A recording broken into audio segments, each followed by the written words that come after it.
2021년 4월 12일 새벽 묵상입니다. 오늘 함께 나눌 하나님의 말씀은 출애굽기 4장 12절입니다. 이제 가라, 내가 내 입과 함께 있어서 할 말을 가르치리라. 영국의 엘리자베스 여왕의 아버지 조지 6세는 심하게 말을 더듬는 언어 장애를 가진 인물이었습니다. 이런 장애로 인해서 조지 6세는 왕의 자리를 생각하지도 못했지만 그의 형 에드워드 8세가 윌리스 심슨과의 사랑으로 인해 왕위를 포기하자 자연스럽게 조지 6세가 왕위를 이어받은 것입니다.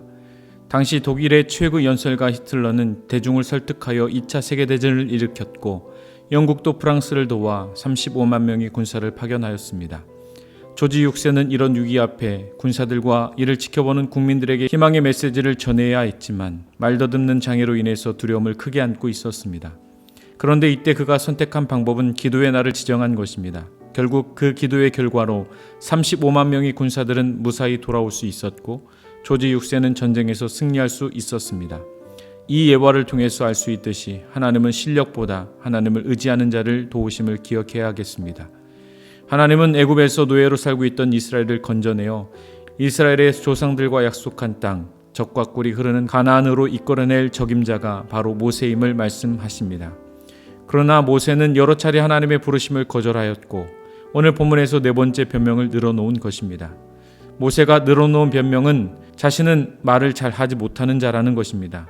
특히 입이 뻣뻣하고 혀가 둔한 자라서 애굽의 왕 바로 앞에서 설 만큼 담대하지 못하다는 것입니다.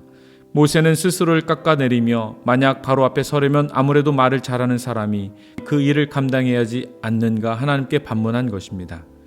그런데 성도 여러분, 하나님은 말을 잘 하지 못한다고 말했던 모세를 통해서 애굽에서 노예로 살고 있던 이스라엘 백성을 건져내셨고 그를 통해서 이스라엘을 가나안 목전까지 인도하셨음을 보게 됩니다.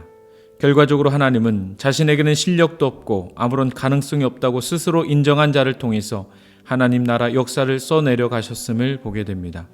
사랑하는 성도 여러분, 그러므로 실력이 없다고 좌절하거나 절망하지 말아야 할 것입니다. 내게 가능성이 없다고 낙심해서도 안 될 것입니다.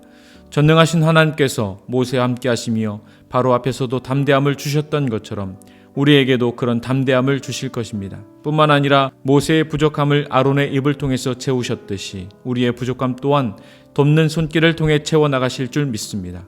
그러므로 오늘 우리의 부족함을 바라보는 믿음이 아닌 하나님의 전능하심을 바라보길 원합니다. 또한 내 실력으로 도무지 감당할 수 없다고 스스로 결론 내리기보다 우리의 약점을 강점으로 바꾸시는 하나님께서 행하실 온갖 일들을 은혜로 맞이하는 저와 여러분이 되시기를 주님의 이름으로 기도합니다.